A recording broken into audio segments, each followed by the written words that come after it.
Hello, I'm Paddy from creativemedia.org.uk.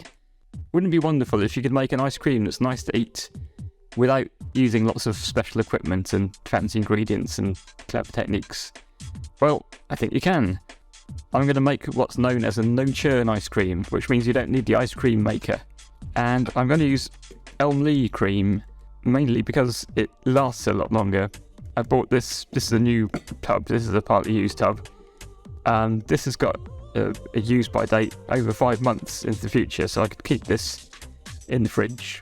Maybe not in the fridge, probably in the fridge, unopened, and it would last for 5 months. This one I've opened already and is partly used, and that's going to be used within 5 days of opening, which again lasts longer than dairy cream. Obviously this isn't vegan because it's got dairy cream in, but it's got less dairy cream in than dairy cream because it's got some plant-based stuff. So it has less calories as well, so various advantages. And it tastes pretty good too. So I've got my cream.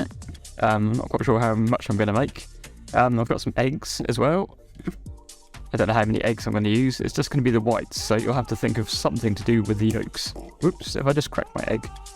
But there's plenty of things you can do with eggs, even if you're just microwaving up some vegetables, mix the egg yolks in, or put it with some rice, mix that in, fry it. All sorts of nice things. Got some sugar. I've not tried this with brown sugar. It might well work, but I'm using a fine white sugar, caster sugar, because I'm going to be making effectively a kind of meringue. You can use a number of different things for the flavouring. I'm using some chocolate spread here, which is partly used. And to kind of add to that, I'm going to use some chocolate as well, some real chocolate. Fair trade, yes please. Is this fair trade? I think it is. I'm not sure if it is. It's got lots of, it's kind of got all kinds of righteous things. Get fair trade chocolate if you can, because it makes a difference to people. For the flavouring, what you need really, it doesn't have to be chocolate, but why would you do anything else? It needs to be something that you can heat up and make thin, and then when it cools down, it becomes thick. The recipe I've based this on actually creates a kind of caramel using honey and sugar as well, I think, and that gets heated up and melted, and that goes like really solid hard when it's cooled, but by that stage it's mixed in with all the other stuff, so it doesn't turn into kind of solid lumps, it just thickens everything up a bit. Okay, so let's make a start. Now, people who watch my videos know that I don't really do measuring very often, but this time I don't want to waste all this nice cream, so I want to kind of have some idea of how much I'm using. So this is my partly used cream. I'm going to tip that in here and see how much I've got. I'm going to rinse this out with a teeny bit of water because just throwing away all this nice stuff in the bottom is wrong. Right, give that a good shake, mix that in. Right, so my rule of thumb for quantities is, obviously I'm filming from above so I can't really show you how much is in here.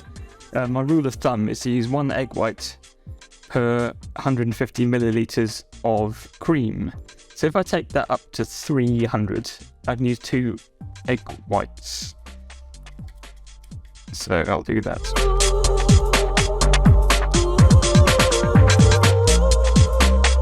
The good thing with doing it in 150 millilitre chunks is that if you've got a partly used tub of cream and you want to kind of make it up, then you don't have to, use a whole tub and a part of a tub. You can use up what you've got.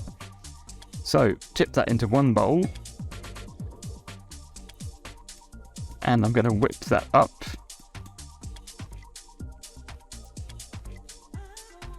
If I had a nice convenient whipping machine, I could leave that going whilst I do the other bit, but I don't. I've just got this. Right, I'm not brilliant at separating egg whites and egg yolks, and if you're the same as me, break them into one bowl and then tip the egg white in there and then break the next one into the bowl.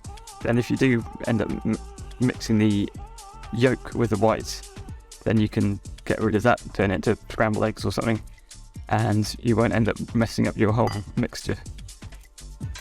So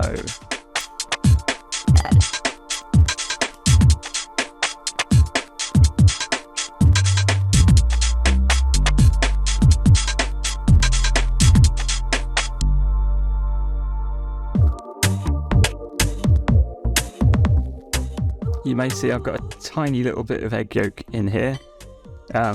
Let's find out on camera whether it still whisks up okay with a tiny bit of egg yolk in. I'm also going to add a bit of sugar. Yeah, while I do measure some things, I'm not going to measure the sugar, I'm just going to sprinkle some in. Because this way you can make an ice cream that's less sweet, with less calories, which it still tastes good. Okay, so I've got some sugar in there.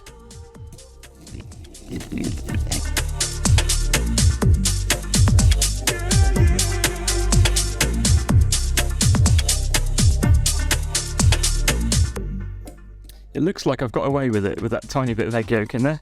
It's needs a bit more whisking, but it's starting to stick to the whisk, and that's kind of starting to stand up in what they call soft peaks. You don't get kind of sharp bits, and it gradually oozes back to being flat.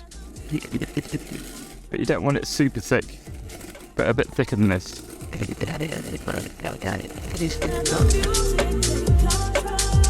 That's looking good now. I can see that as it whisks around, it's keeping its shape and looking good. And sticking to the egg whisk. And shake that off if I can.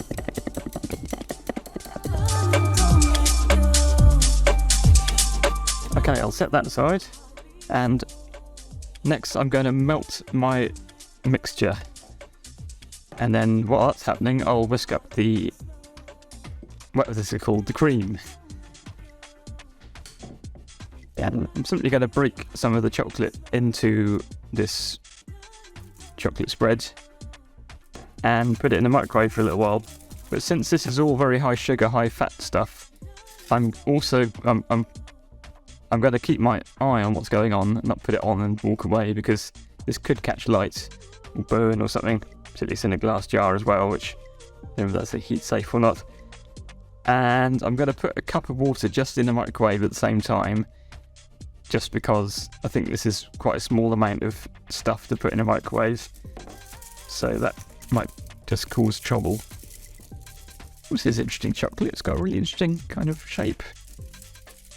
Haven't seen that before. I'm going to put 4 squares in there. So there's my cup of water. This is going to sit next to this in the microwave, and hopefully that will make this melt, and this will get hot, and nothing bad will happen. Right, doing it this way around, you can hear the microwave's going already. I've still got a bit of egg mixture on the whisk, but I don't think it's a problem getting it mixed up in with the cream. I think if I'd whisked up the cream first, then tried to do the egg whites, then the cream in the egg white would mess up with that whisking and it wouldn't work so well. But doing it this way around, I think I can get away with it.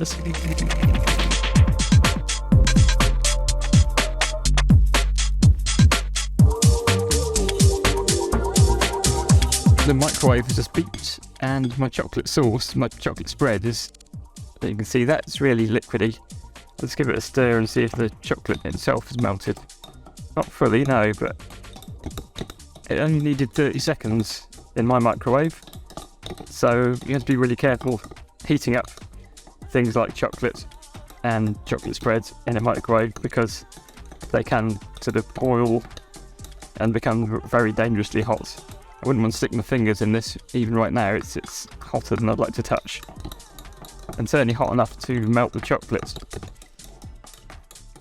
And good thing with chocolate is, even though it takes quite a while to melt, it takes a long time to cool down as well, so this should stay in a liquid form for long enough for me to finish whisking up this cream.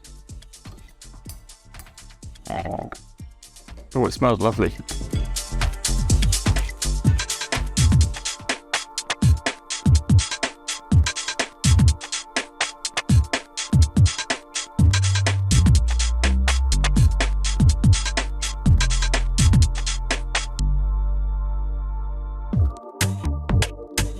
Okay, that's ready. That's staying in shape, but it's still quite soft.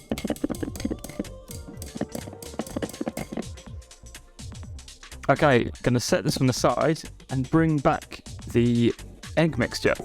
Look very similar. Don't mix them up. I mean, mix them up, but don't confuse them with each other. So you can see my meringue has still held its shape. It's staying in there. It's not going to fall out. Now what I want to do is mix in my hot chocolate mixture, the chocolate spread and chocolate, or whatever solidifying flavouring you've got. I'm trying to think what other things might work. Honey would probably work, I reckon. Yeah, honey would be good. You can make a honey ice cream just by melting the honey in the microwave, or a hot saucepan or something, and then tipping it in, mixing it around, like a set honey, like this one, for example, a nice solid one. Lemon curd might work. Peanut butter might work. I don't know whether peanut butter melts when you warm it up. Might be worth trying. Or you could try some powdered drinks, possibly. I'm not sure, like a hot chocolate powder. I don't know. I'm not sure. I wouldn't want to recommend that. Anyway, so what I need to do is mix in. I'm going to use a knife. Could use a spoon, but this is handy. I'm going to mix this hot mixture into the egg mixture.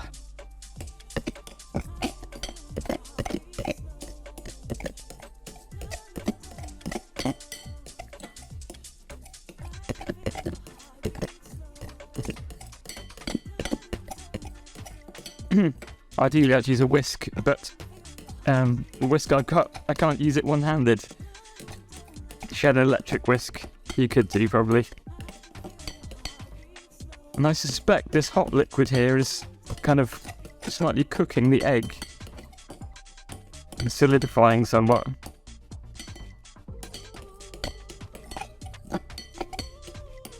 You don't want to mix it sort of too vigorously, because you don't want to lose the structure of the egg that you've spent all this time whisking up. But then again, it has to be kind of nicely through and not in lumps, because otherwise you'll get lumps in your mixture.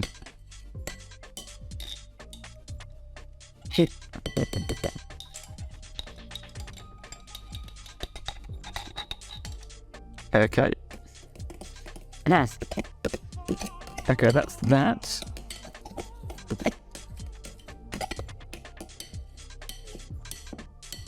And now this mixture needs to be folded or very gently whisked into the cream mixture.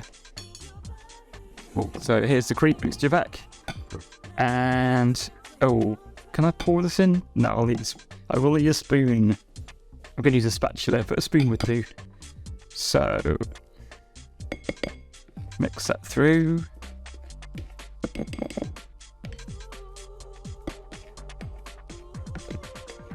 Ooh, that looks good. Oh, that looks beautiful. Wow, look at that. Piece of art.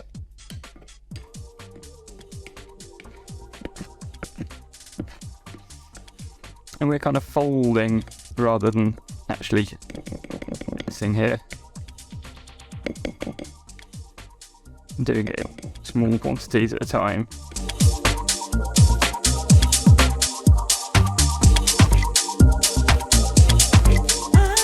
Here's where you might want to taste it just to make sure it's not disgusting before going any further. But be aware there are raw eggs in this, so there could be a risk of salmonella. But lots of things do have raw eggs in, and mostly we're alright. Oh wow, that is good. Now here's where you can get a little bit creative.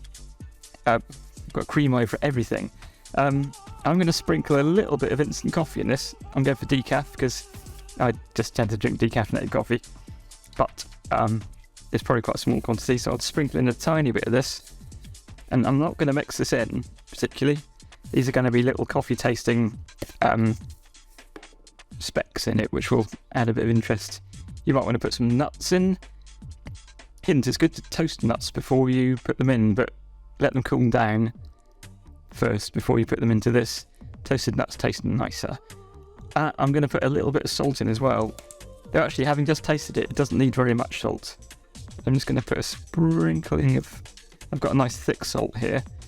And again, I'm not going to mix any of this in, particularly because I want it to add a bit of, a little surprise every now and then.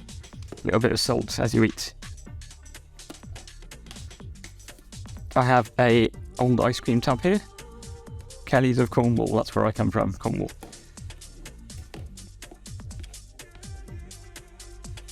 So let's spoon this in, or maybe tip it in.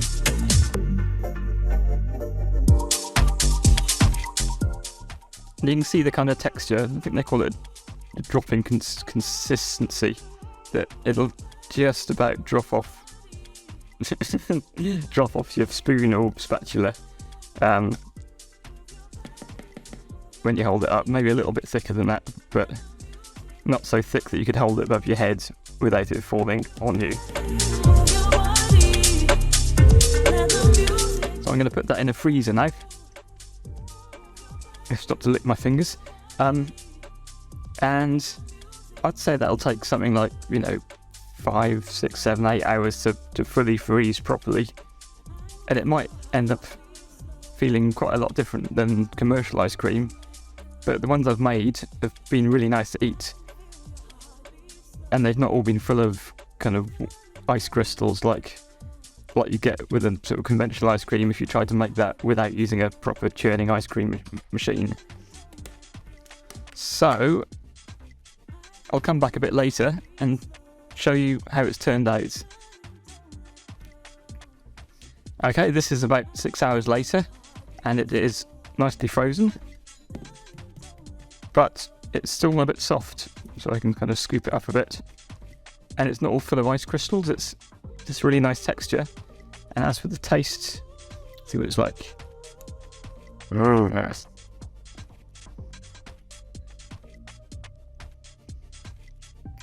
That's really nice.